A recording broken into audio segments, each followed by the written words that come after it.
continue with the series about habits as I explore sink in, become real, become true. Live by your food alone. We could not live by your habits alone. We could not live by your entertainment alone, but by every word that comes out of the mouth of God. Amen. Let us become a daily habit. Amen. I stands for. Okay, you got this. If this is working, if this is going in our lives, would result to the next two habits that we are about to talk about today, which is what we call letter D, testimony. The witnessing habit. None of it could not stand on its own. We need the guidance, the leading, the empowering of the Spirit. We need each other to disciple, to strengthen, to teach, to encourage, to mold one another. We need the scriptures, the Bible, to teach us what to say, to give us directions, to give us the revelations. When we need it, we needed intercession to pray. You cannot reach people that you don't pray for. We could not touch people that we don't pray for. That's why intercession is also very important. And today, I'm hoping that this habit, testimony, giving of testimony, also become part of our daily habits. Amen, church? Yes. Hallelujah. Looks like only Sister Grace are the only one excited. Okay, what is Pastor Sam going into? There were some statistics I looked at, and for that, Barna Group is a statistics body that tries to gather information, especially when it comes to the body of Christ. And Barna did the initial statistics gathering of data in 1993, about almost 24, 25 years ago, where they said that when they asked this question, that every Christian has a responsibility to share their faith. Anybody here agrees with the statement? Every Christian has a responsibility to share their faith. That it is your responsibility, my responsibility, our responsibility to share what God has done in our lives. And in that year, 9 out of 10 Christians who said that they believe in God, Christians who go to church, Christians who read the Bible, 9 out of 10, or 90%, agree that this is true. And fast forward in 2024, today, only 2/3 of those Christians say that they agree with this statement. And many of them thinks and believes that it is the job of the church to share the gospel to people. And there has been a misconception, misunderstanding on what the church is and who the church is. Oftentimes when they say the church, they say the institution. They would say the people, the elders, the leaders who runs the church. They are the ones who has the job. They're the ones who are being paid for. They're the ones who have all the time in the world. They're full time to do it. And that misconception had made a significant drop. And that's why many churches, evangelical churches, are starting to decline. If you look at churches in Europe, they use our mission to go back to where we were called. Our purpose as a church.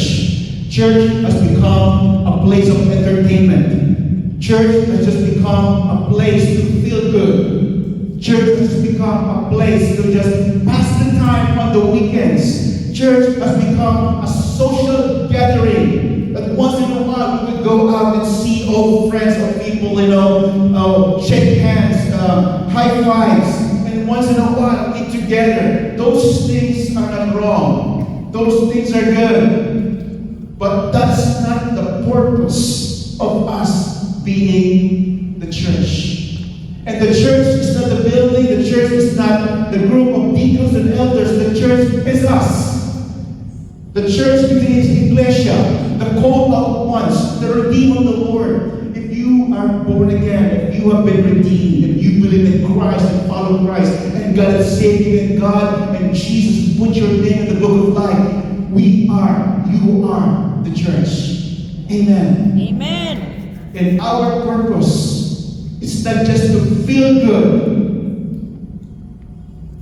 but to be good in the eyes of God. To do good, what God has told us. Amen. Amen. And I'm just wondering, anybody here came to Christ because somebody has witnessed to you?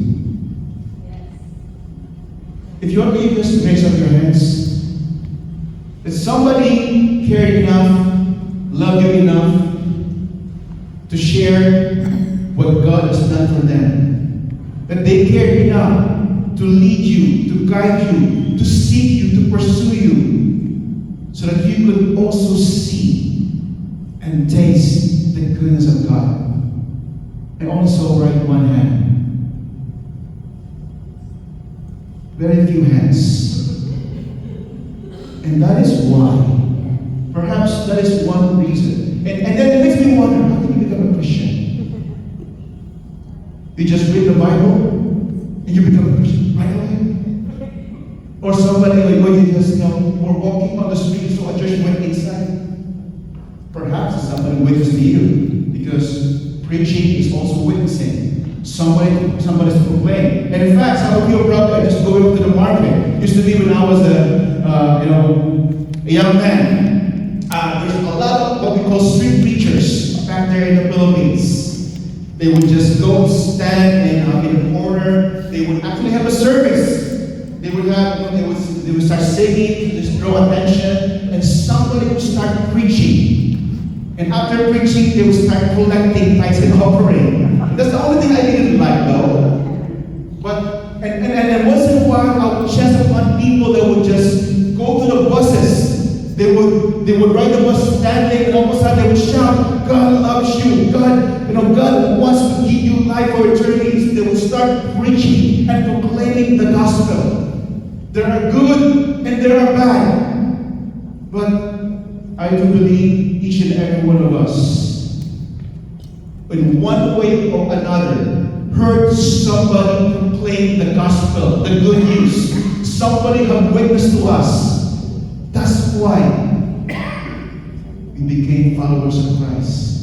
We saw somebody following Christ, and you wondered, what's up with them? What's different with them? I want to follow what they're following, because I want to see it. I want to know what they have.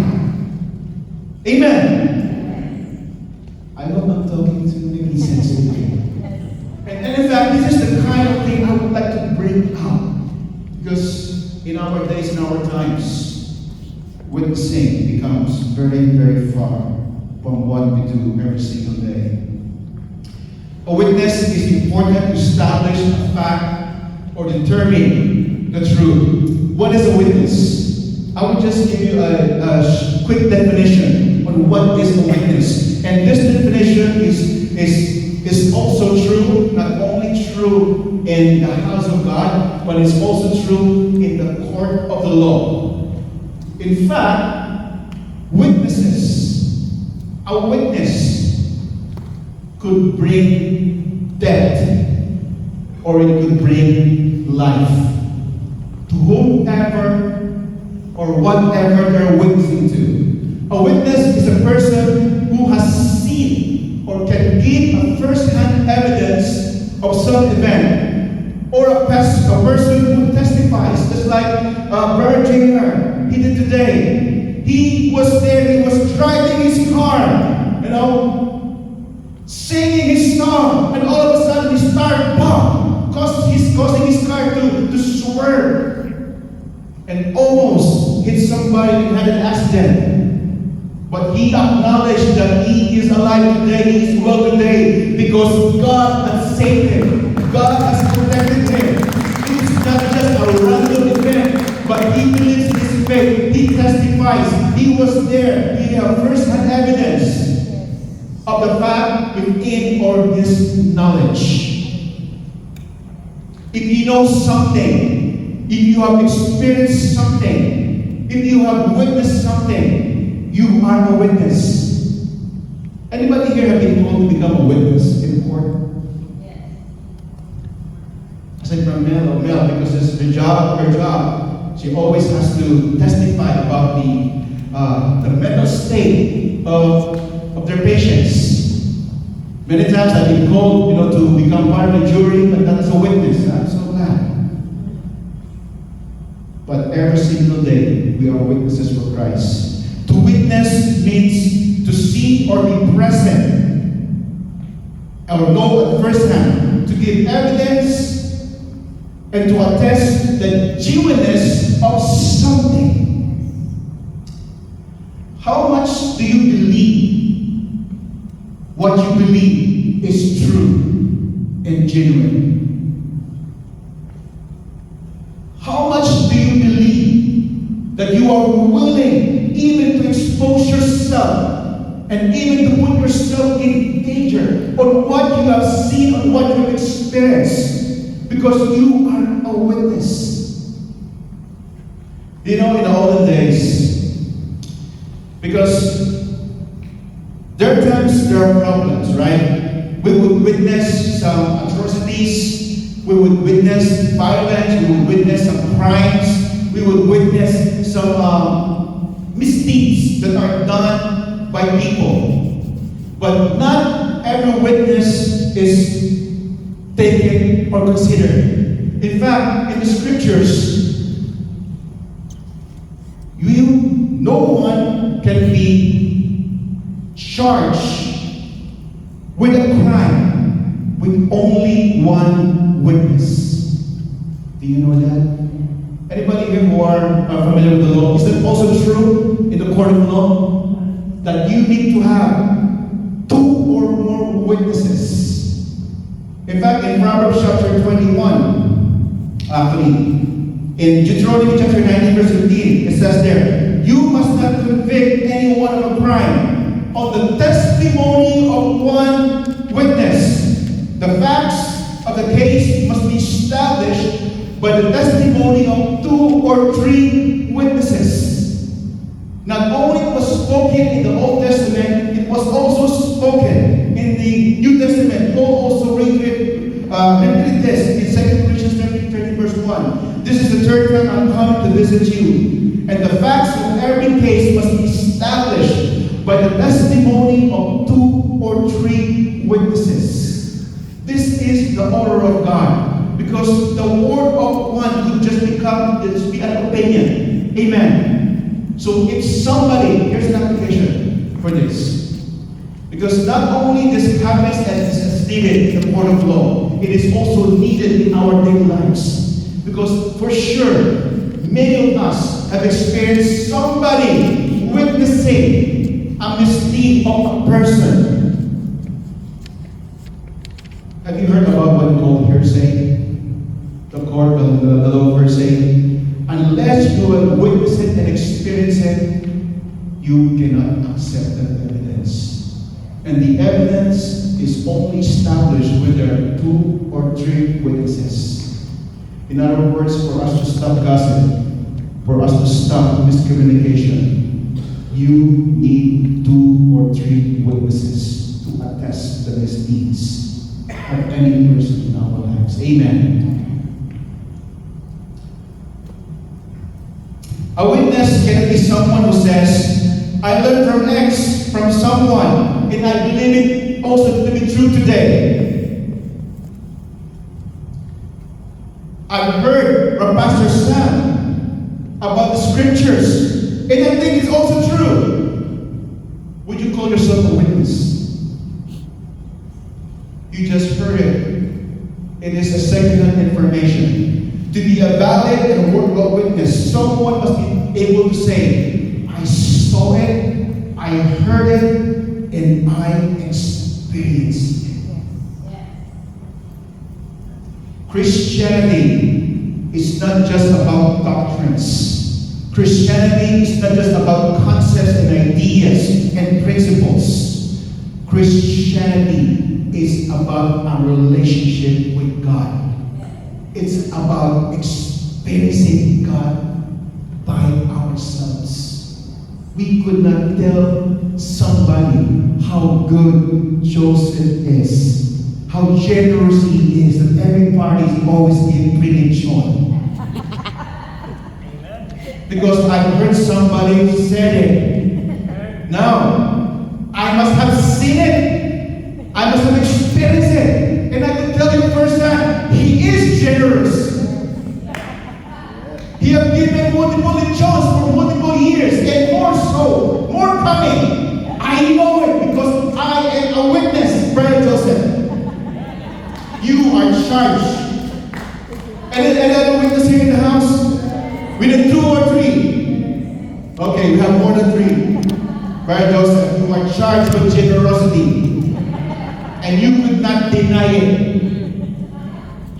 A witness is someone who has seen it, heard it, experienced it.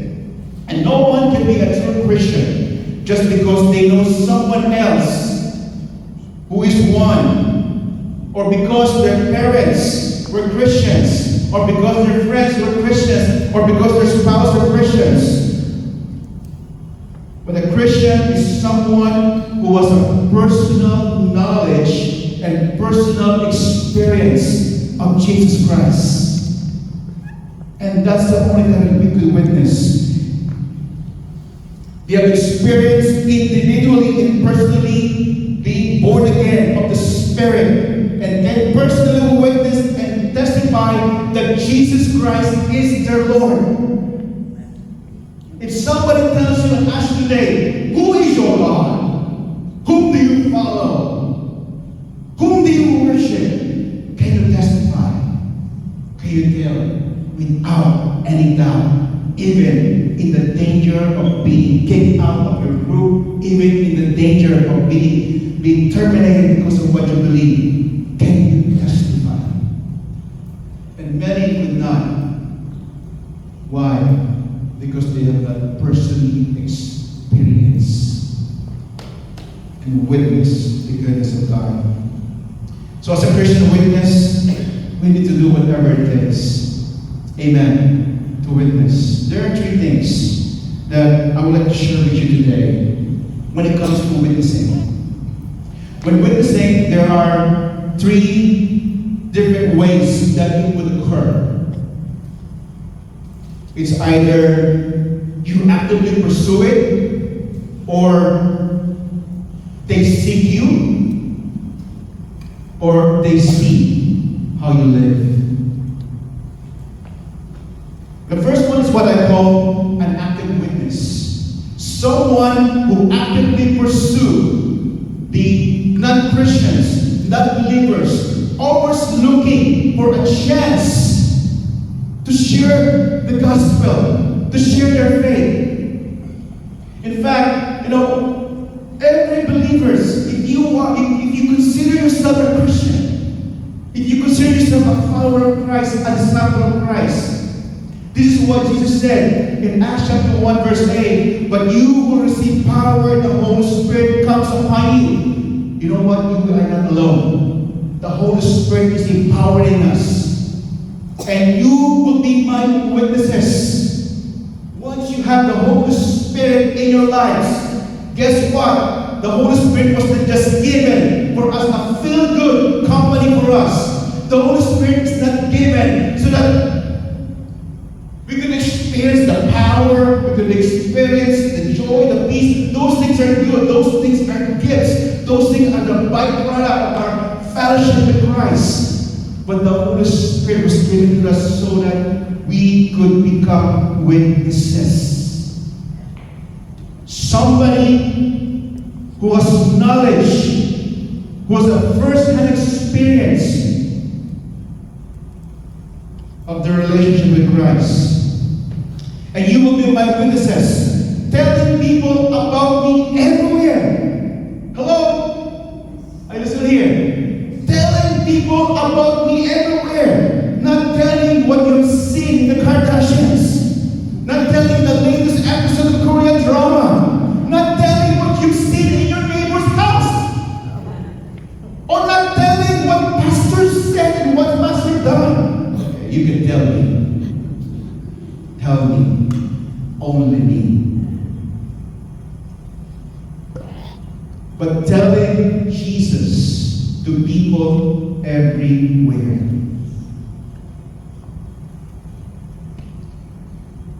In Jerusalem, throughout Judea, Samaria, and to the ends of the earth. And I beg a question. I will give another question to everyone. How many of us are actively pursuing non-Christians, non-believers, to share what you have experienced in God? Oh, where's Joey? It's in the kids. That is an opportunity. You know what? Friend, I was driving last night. I was drunk when he's not drunk. He's not drunk, right, by Joseph? No, he's not. Okay, otherwise it's not a good testimony. I was driving last night and my car tires popped out. I was almost sure to die, but the hand of God protected me. God saved my life. You know why? Because I am a Christian. I serve God. I follow Christ and I love Him. And I know God can protect me too. These are opportunities. You know, I remember when I was a young man, you know, when I became a Christian. And just like many Christians, you know, we are so on fire. We have experienced this new joy. You know what? For the longest time, I've been looking for an answer to the meaning of my life, my purpose. And now God has changed me. You know, every young Christians always have this experience and feeling that I want to tell anybody, everybody, my friends, my classmates, my co-workers. And those were the times. And as we age, as we grow, for some reason, it starts to wind down. Anybody understood why? Anybody know why? Perhaps because we stop the desire to go. In fact, Jesus was right. He said this in Matthew 9:37. He said to his disciples, the harvest is plentiful, the harvest is great, but the laborers, the workers, are few. From what we're seeing right now in the statistics, what Jesus said is becoming true. That only small percentage of Christians are actively involved in witnessing for Christ. Church, we have to change that. We have to go back where we need to be. Amen. Second thing that I would like to mention here when it comes to witnessing is sometimes they will go and seek you out. Have you experienced that? Where somebody knew that you were a Christian and somebody just asked for your advice, asked for your insight for their problems, and even asked for prayers. There are times you don't have to go out there. Sometimes they will go to us. I call this witness a ready and willing witness. In fact, it also happened with the Apostle Paul in Acts chapter 13. He said this, that a certain man, Sergius Paulus, who was an intelligent man, the governor invited Barnabas and Saul to visit him, for he wanted to hear the word of God. If somebody comes in today, or maybe when you get home, and called you, hey, Brother Reinhard, what? Or maybe the only Christian in the house, he's so Christian, I forgot his name. Brother John, okay, John the Pentecostal, not the Baptist. Hey John, I got a problem. I want to hear What you have to say regarding this situation in my life? Question is, are you ready? When the time comes when somebody so loud and an opportunity to witness, are we ready? I remember back then when I was in college, and I know some of my circle, they know I'm a Christian. Because in fact, we've started also a Bible study in college. So we would meet in it's like an island. So they got benches there, and I would invite some of my classmates, we were engineering, and a pastor from another church would come by and they would teach us about the Word of God. In fact, because it was a Catholic school, and some guards came in and even told us, you are not allowed to have Bible studies here. And so it ended. But some of my classmates knew that I was a Christian. And in fact, when one of those days, somebody came to me and said, hey, I know a Christian. Can you just share something to me? Because I needed something. Share to me. And I just said, what would I share? I wasn't prepared. I missed the chance. You know why? Because I consider myself a Christian, but back then I was also struggling with some sin and with some compromises in my life. That's why Timothy said this. Paul said this in 2 Timothy chapter 2, verse 15. Work hard so you can present yourself to God and receive His approval. Friends, fellow Christians, being a Christian and growing as a Christian is not easy. Receiving our salvation is easy because it is free. We don't have to work anything. But when it comes in growing in our faith and being able to share it takes hard work. That's why he advised Timothy, work hard to present yourself to God and receive His approval. Be a good worker, one who does not need to be ashamed and who correctly explains the word of truth. That's why the habit of the word Bible reading is very, very important. Because we will not share something what we do not have. Amen. Are you still here with me? I hope I'm not boring you. Because I know for non-Christians this is boring stuff. Only Christians could relate to this. In fact, Peter said this. Instead, you must worship Christ as your Lord. In 1 Peter 2:15. And if someone asks you about your hope as a believer, always be ready to explain it. And the only time we'll be ready to explain it if we are always anticipating, looking forward for somebody to witness. You don't have to know a lot in the Bible. Just know John 3:16. For God so loved the world that He gave His one and only Son, and whosoever believes in Him shall not perish, but will have everlasting life. That is the summary of the Scriptures about the love of God giving Himself to the sinners, us, so that we will not perish, but have everlasting life.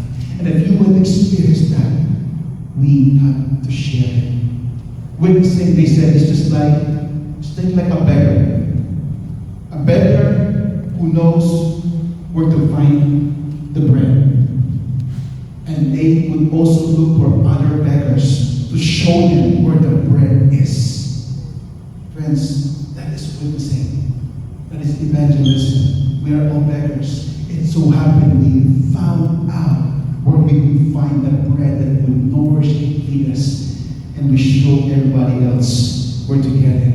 And the last days is, when it comes to witnessing, it's either we are actively pursuing it, it's either we are ready anytime, in any season, to explain what we believe, and what hope that we have, or we could become a living witness by showing it in our lives. There are times we don't have to talk to tell people that we're Christians. We just show it in our lives. Sometimes inadvertently we witness by the way that we live our lives. And Paul and Silas, when they were in prison, they become a visual witness on the goodness and the power of God. That when they were in prison because of their faith, you know what they did? In prison, they had a prayer meeting. They had a worship gathering. They worship God even in prison. That's why prayer is so important. Worship is so important. It becomes part of our habits. That in times of persecution, in times of hardship and trials, we don't go to drugs. We don't go to comfort foods. We don't go to entertainment. No. To ease what we are experiencing when we go to God in worship and in prayer. And while they are in prayer, all the prisoners heard them. And all of a sudden, the ground shook and their chains got loose. And then the prison cell got opened and freed them out. And all prisoners saw it. And even the guards saw it. And when the guard came into to the cell, he did not find Saul and Silas. And he was so afraid that it would cost him his life because of negligence of his duty. And he took out his sword and he was about to kill himself. And then Paul and Silas said, "Stop! We are here." And then the guard asked them, "What must I do to be saved?" They were ready. They were seeking. And in their lives, they are showing that they are followers of Christ. And people just came to them. We don't have to push ourselves to people. You know what? We don't have to argue that we are right and they are wrong. Right? That we are better and they are not. We don't have to argue and debate that we know better because I know 100 verses and you only know 3. I've been to Bible school and you have not. No, that will not witness anything.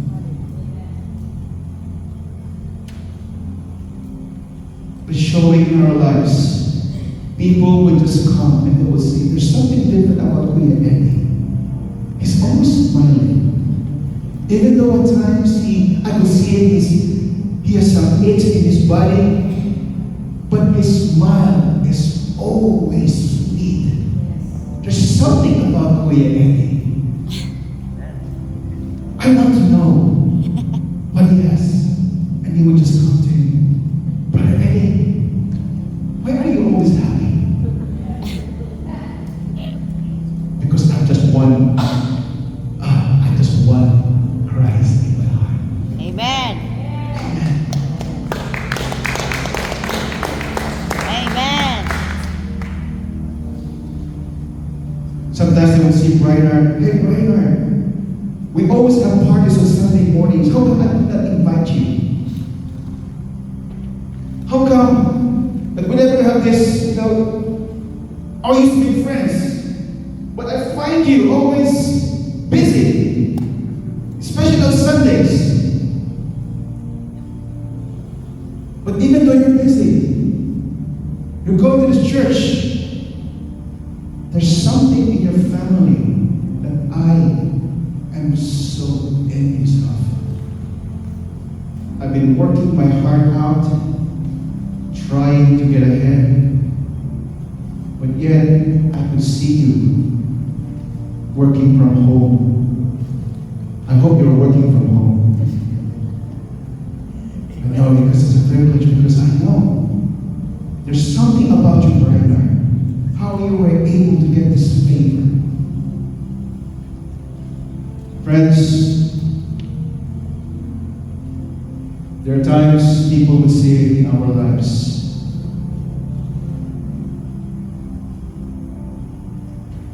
Matthew chapter 5, verse 13-16 says this: "You are the salt of the earth." Every one of us. But what good is salt if it has lost its flavor? Can you make it salty again? It will be thrown out and trampled underfoot as worthless. You are the light of the world, like a city hidden on a hill. Like a city on a hill that can be hidden. No one lights a lamp and then puts it under a basket. Instead, a lamp is placed on a stand, where it gives light to everyone in the house. In the same way, let your good deeds shine out for all to see, so that everyone will praise your heavenly Father. We are not meant to just shine on Sunday mornings. We are called to shine on Sunday evenings, Saturdays, Mondays to Fridays. We are not only called to shine inside the church, but we are also called to be seen and shine in our workplace, in our families, with the way we live. You know, before I close, I would just like to address this. I know many of you have seen the news that there's a lot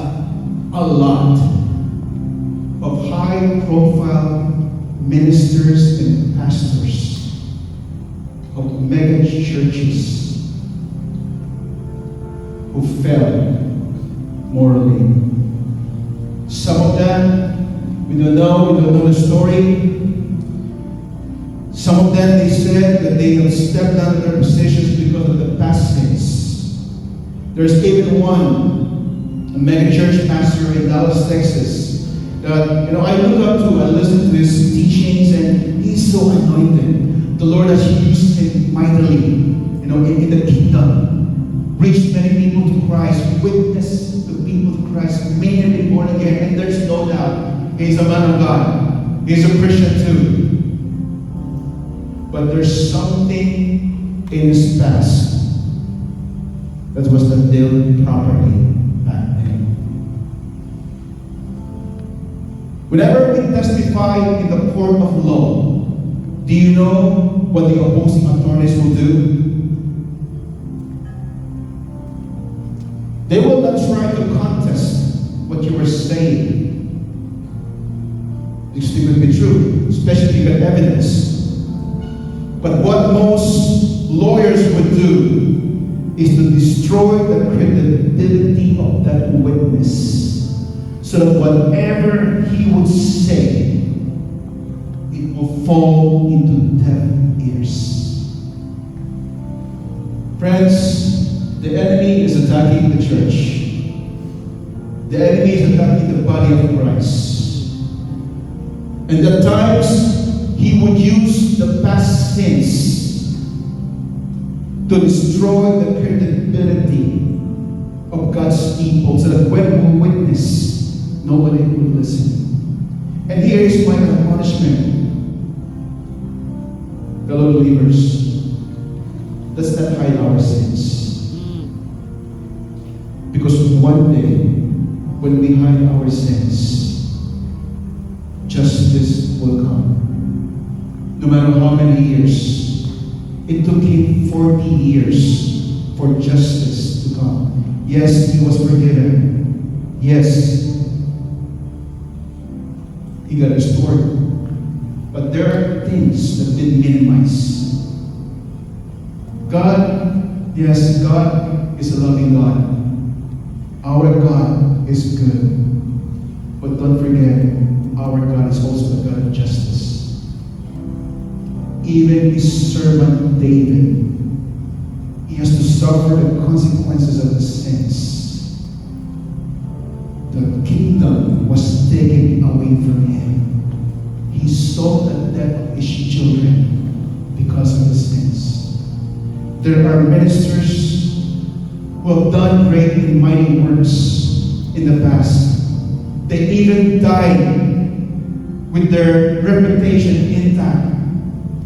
But even that did not prevent from justice to come out. But even in their death, their sins, their covered sins, has been exposed. We are called to become witnesses of what is good and what is right. But when our witness is destroyed because of sin, our credibility is also affected. Let us expose our past sins so that those sins will not expose us today and tomorrow. So that when somebody comes and accuses us,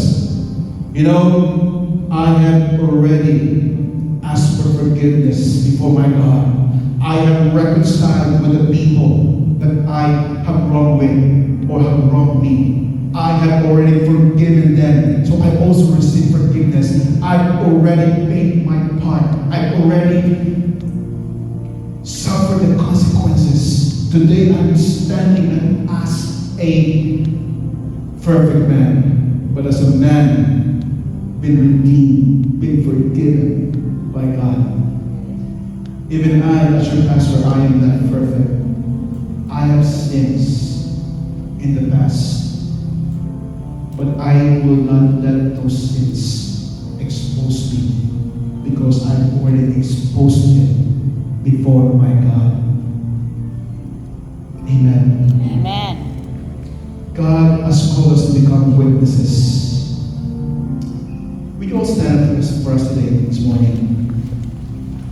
As we stand, I would just like to address this question, this nagging question. Why is it so many Christians are not witnessing? Aside from sin,